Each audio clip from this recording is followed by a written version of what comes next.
किस्मत वालों को मिलता है सच्चा प्यार। नमन न्यूयॉर्क अपने बिजनेस मीटिंग के लिए गया था और अब वहाँ का सारा काम ख़त्म करके आज इंडिया लौटा था। नमन मुंबई एयरपोर्ट पर इंतज़ार कर रहा था अपने ड्राइवर का, क्योंकि उसके ड्राइवर ने बोला था कि वो एयरपोर्ट पिक करने के लिए आने वाला है। काफ़ी टाइम हो गया था लेकिन वो नहीं आया और ना ही उसका कॉल लग रहा था। कुछ देर बाद नमन का फ़ोन भी स्विच ऑफ हो गया क्योंकि चार्ज नहीं था। इंतज़ार करते करते बहुत टाइम हो गया था तो नमन ने सोचा कि वो टैक्सी से ही चला जाए। फिर वो अपना सारा सामान लेकर एयरपोर्ट से बाहर निकला और टैक्सी की राह देख रहा था कि कोई आए। तभी एक टैक्सी आते देख नमन उसे हाथ दिखाकर रोका और जैसे ही बैठने गया तो एक लड़की दूसरे साइड से टैक्सी में बैठ गई। नमन ने कहा कि ये टैक्सी उसने रोकी है तो वो बोली, तो क्या हुआ, बैठी तो मैं पहले ना, आप दूसरी टैक्सी ले लो। नमन फिर उससे कहा कि आपको किस तरफ जाना है। उसने कहा, मैं कहीं भी जाऊं, आपको उससे क्या मतलब। उसका ये सब सुन के नमन को थोड़ा गुस्सा आने लगा। एक तो मैं कब से इंतज़ार कर रहा हूँ, ड्राइवर नहीं आया मेरा और ये इधर मुझसे बहस कर रही है। फिर नमन भी टैक्सी में बैठ गया और बोला, भैया चलो। वो लड़की ज़्यादा कुछ नहीं बोली और आगे चल के उसका घर आ गया तो वो नमन से पहले ही उतर गई और नमन आगे निकल गया टैक्सी में। फिर जब नमन को प्यास लगी तो वो पानी पीने के लिए पीछे वाली सीट से पानी की बोतल लेने गया तो देखा उधर एक छोटा सा हैंड पर्स था जिसमें एक पैन कार्ड, आधार कार्ड और एक छोटी सी डायरी थी। वो पर्स उस लड़की का था। नमन ने ड्राइवर को बोला कि देखो, ये उस लड़की का पर्स इधर छूट गया है, तुम इससे पुलिस स्टेशन में जाके जमा कर देना। फिर वो ड्राइवर बोलने लगा कि नहीं साहब, मैं नहीं पढ़ना चाहता ये पुलिस के चक्कर में। वो 10 सवाल पूछते हैं, बार बार पुलिस स्टेशन बुलाते हैं। मैं ठहरा एक ड्राइवर, दिन भर गाड़ी चला के कुछ पैसे कमाता हूँ। अगर पुलिस स्टेशन के ही चक्कर काटते रह गया तो खाऊंगा क्या। साहब, ये काम आप ही कर दो, आप पुलिस स्टेशन जाके जमा कर देना। फिर नमन ने सोचा, ठीक है, मैं एक जिम्मेदार नागरिक होने के कारण ये तो कर ही सकता हूँ। और फिर नमन का घर आ गया। नमन ड्राइवर को उसका भाड़ा देकर उतर गया। नमन के घर में नमन अलावा उसकी मम्मी पापा रहते थे। नमन उनसे मिला, उनका हालचाल लिया और पूछा कि ड्राइवर आया क्यों नहीं एयरपोर्ट पर मुझे लेने। तो माँ ने बताया कि रास्ते में गाड़ी ख़राब हो गई तो उसने तुम्हें कॉल किया लेकिन तुम्हारा फ़ोन ऑफ था तो उसने घर पर कॉल करके बताया कि वो गाड़ी ठीक करवाने के लिए जा रहा है। नमन ने कहा ठीक है और अपने कमरे में चला गया आराम करने। जब नमन शाम को सोकर उठा तो अपना कमरा ठीक करने में जुट गया जो कि बहुत बिखरा हुआ था। तभी नमन को वो उस लड़की का पर्स दिखा जो उसे गाड़ी में मिला था। नमन ने उसे खोला तो उसमें डायरी थी। उसे निकाल के देखा, उसमें कुछ फ़ोन नंबर लिखे थे। उसमें एक नाम था नीतू। नमन ने उस नंबर पर कॉल किया और उससे बोला कि मुझे एक पर्स मिला है गाड़ी में जिसमें ये डायरी है, उसमें तुम्हारा नाम है और एक पैन कार्ड और आधार कार्ड भी है। उसने पूछा कि आधार कार्ड पर नाम क्या है। नमन आधार कार्ड पर देखा और बोला, अनीशा। तो सामने से वो लड़की बोली, हाँ, ये मेरी दोस्त का पर्स है। वो मुझे बोली थी कि उसका पर्स कहीं खो गया है। मैं उसे बता देती हूँ और आपका नंबर भी दे देती हूँ, वो आपको कॉल कर लेगी। नमन ने कहा ठीक है। थोड़ी देर बाद एक नंबर से कॉल आता है। फ़ोन उठाते ही सामने से एक लड़की बोलती है, मेरा पर्स आपके पास है। नमन ने कहा, आप कौन। तो वो बोली, वही जिसका पर्स आपके पास है, जिसमें मेरा कुछ बहुत ज़रूरी सामान है। नमन ने कहा, हाँ मेरे पास है, तुम टैक्सी में भूल गई थी। वो बोली, हाँ, कल आप मुझे दिल्ली कैफ़े में मिलकर उसे लौटा सकते हैं। मैंने कहा हाँ। वो थैंक यू बोलकर कॉल रख दी। अगले दिन नमन कैफ़े गया उसका पर्स लौटाने के लिए। नमन सही टाइम पर पहुंचा था, लेकिन अनीसा लेट थी। नमन रुका था उसके लिए। कुछ देर बाद वो आई। आज वो बिल्कुल अलग ही लग रही थी कल से। उसके लंबे घने बाल थे जो खुले हुए थे। उसने सफ़ेद और नीले रंग का सलवार कुर्ता पहना था। कानों में सुंदर से झुमके भी थे। नमन उसे बस देखता ही रह गया। वो धीरे धीरे नमन की तरफ चली जा रही थी। नमन का ध्यान ही नहीं था, वो बस उसे देखे जा रहा था। फिर वो बोली, हेलो, ध्यान कहाँ है आपका? मैं कुछ पूछ रही हूँ। तो नमन जल्दी से उठ गया और बोला, हाँ आओ, मैं तुम्हारा ही वेट कर रहा था। वो बोली, हाँ सॉरी, मुझे थोड़ा लेट हो गया। नमन बोला, कोई नहीं, ठीक है। फिर नमन ने कहा, कॉफ़ी? वो बोली, सॉरी अभी नहीं, मैं थोड़ी जल्दी में हूँ। आप मेरा पर्स दे दो, मुझे जाना है। नमन ने कहा, हाँ दे दूँगा, थोड़ा बैठ के कुछ बात तो कर ही सकते हैं। वो बोली, ज़रूर, लेकिन आज नहीं, फिर कभी। मैंने कहा, ठीक है, लेकिन याद रखना अपनी बात, अगली बार साथ में बैठ के कॉफ़ी पीनी पड़ेगी। फिर मत कहना आज भी जल्दी में हूँ। वो बोली, हाँ ठीक है, अब मेरा पर्स दे दो। नमन ने उसका पर्स दे दिया और बोला, मैं तुम्हें कॉल कर सकता हूँ ना अगली बार मिलने के लिए? वो बोली, हाँ, और चली गई। नमन कुछ देर वहाँ रुका और फिर ऑफिस चला गया। नमन पूरी रात अनीशा के बारे में ही सोचता रहा। नमन उसे भूल ही नहीं पा रहा था। नमन को उसकी एक बात याद आ रही थी। अगले दिन नमन के कुछ दोस्त मिले और वो उसे बोलने लगे कि चल आज पार्टी करते हैं, बहुत दिन हो गए हम दोस्तों ने साथ में पार्टी नहीं की है। नमन ने कहा, ठीक है, सब चल रहे हैं तो मैं भी चलता हूँ। फिर वो 5 दोस्त एक क्लब में गए। सब वहाँ बहुत नाचे साथ में, फिर थोड़ा ड्रिंक भी किया। तभी नमन की नज़र एक लड़की पर गई जो लगातार बहुत ड्रिंक कर रही थी। नमन ने ध्यान से देखा तो वो और कोई नहीं, अनीशा थी। आज वो बहुत ही अलग लग रही थी।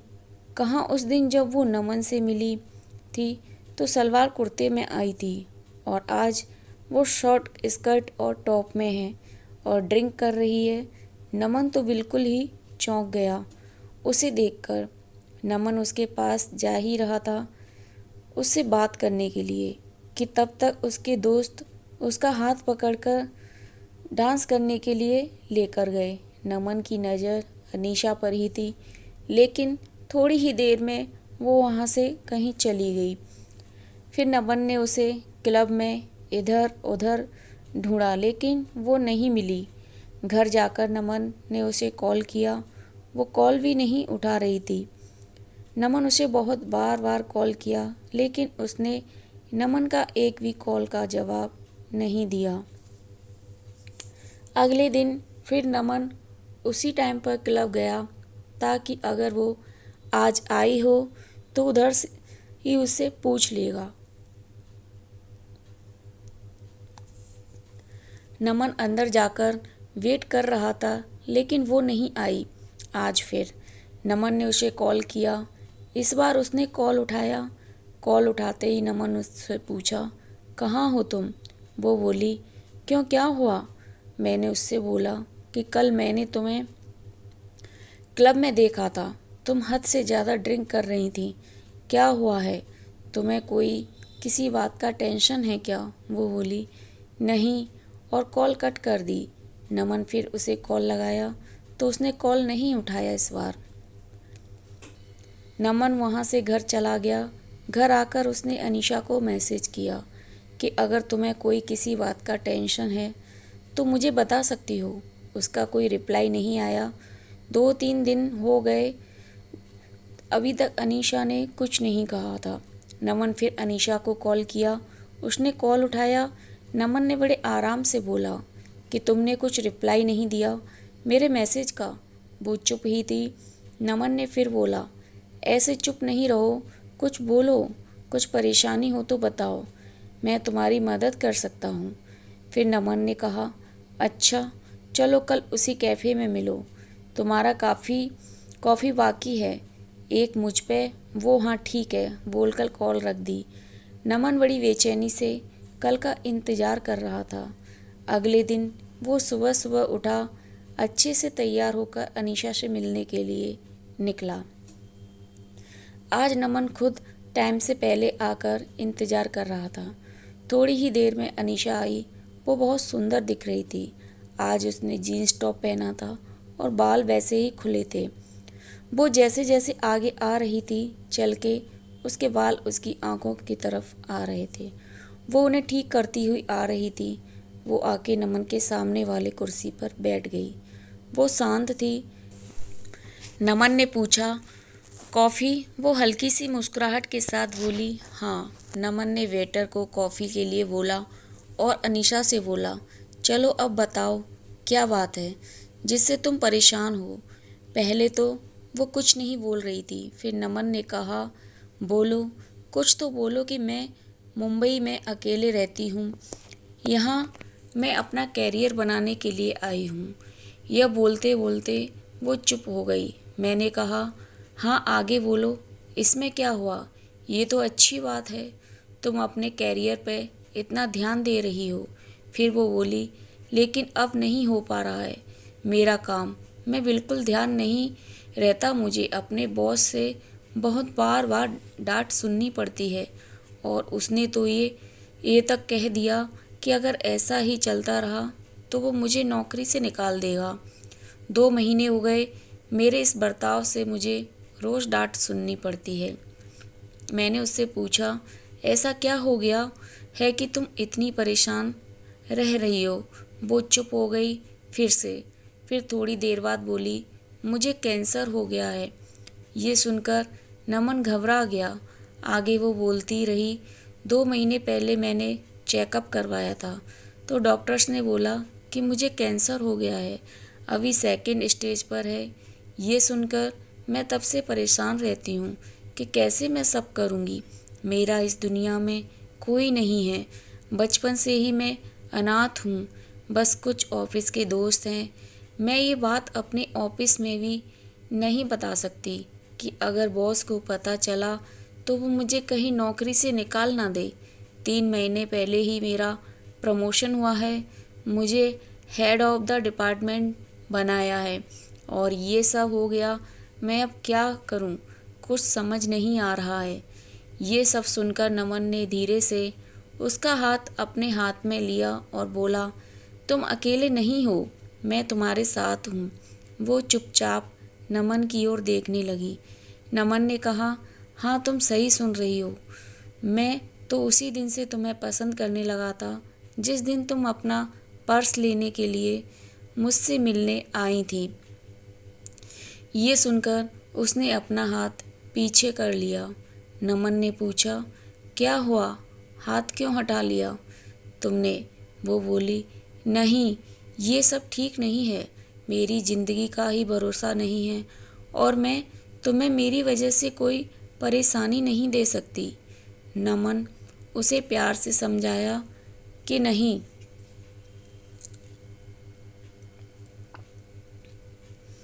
तुम मुझे कोई परेशानी नहीं दे रही हो, मैं तुम्हारा ध्यान रखना चाहता हूँ, तुम्हें अपनी ज़िंदगी का हिस्सा बनाना चाहता हूँ।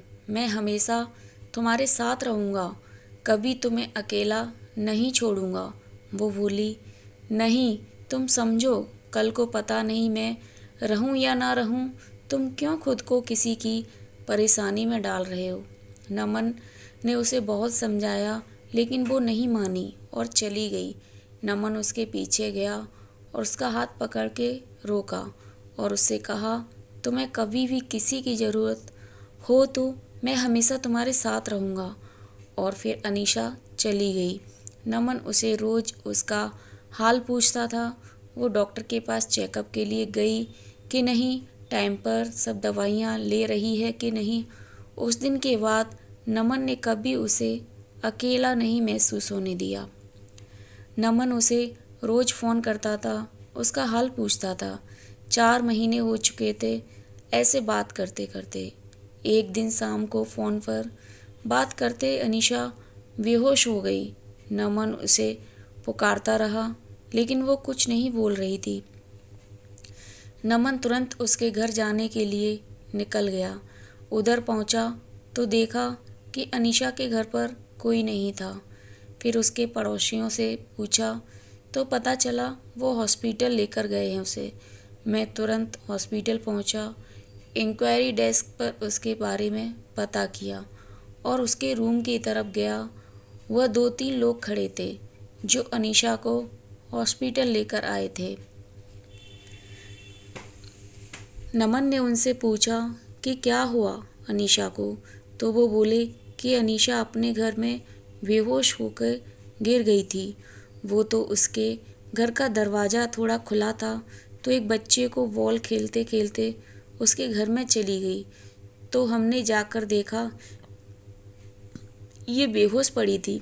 अनीशा अकेले रहती है, यह तो हम उससे हॉस्पिटल लेकर आए। तभी आईसीयू से एक डॉक्टर बाहर आए और बोले अनीशा की हालत खराब है, हमें उसका ऑपरेशन करना पड़ेगा। नमन ने पूछा ऑपरेशन के बाद अनीशा बिल्कुल ठीक हो जाएगी ना? डॉक्टर ने कहा अभी कुछ बोल नहीं सकते। नमन ने कहा डॉक्टर आप ऑपरेशन की तैयारी कीजिए और पैसे की कोई फिक्र ना करें। ये सुनकर डॉक्टर चले गए। पूरे 5 घंटे बाद ऑपरेशन रूम से डॉक्टर बाहर आए। नमन जल्दी से डॉक्टर के पास गया और पूछा अनीशा कैसी है? डॉक्टर ने कहा ऑपरेशन सक्सेसफुल हुआ, घबराने की बात नहीं है कुछ।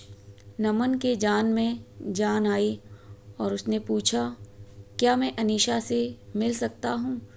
डॉक्टर ने कहा अभी नहीं, कुछ देर बाद। नमन ने कहा ठीक है। फिर नमन बाद में अनीशा से मिला। वो नमन को देखकर रोने लगी। नमन उसके पास बैठा था। उसने कहा कि मैं हमेशा तुम्हारे साथ रहूँगा। ये सुनकर अनीशा और रोने लगी। नमन उसे चुप कराया और कहा अभी अभी तुम्हारा ऑपरेशन हुआ है, ऐसे में तुम्हें रोना नहीं चाहिए। हम दोनों बहुत देर तक एक दूसरे का हाथ पकड़कर बैठे थे। फिर दोनों घर आए। नमन उसका बहुत ध्यान रखता था। नमन ने अनीशा के बारे में अपने घर वालों को बता दिया था, तो अब वो अनीशा के साथ ही रहता था, उसका ध्यान रखता था। जब अनीशा पूरी तरह से ठीक हो गई तब दोनों ने शादी कर ली और हमेशा के लिए दोनों एक साथ हो गए। दोस्तों आपको ये कहानी कैसी लगी हमें ज़रूर बताएं। ऐसे ही कहानी पढ़ने के लिए हमारे चैनल को लाइक करें, दोस्तों के साथ शेयर करें और हमसे ऐसी ही कहानी सुनने के लिए, पढ़ने के लिए हमारे चैनल को सब्सक्राइब करें। धन्यवाद।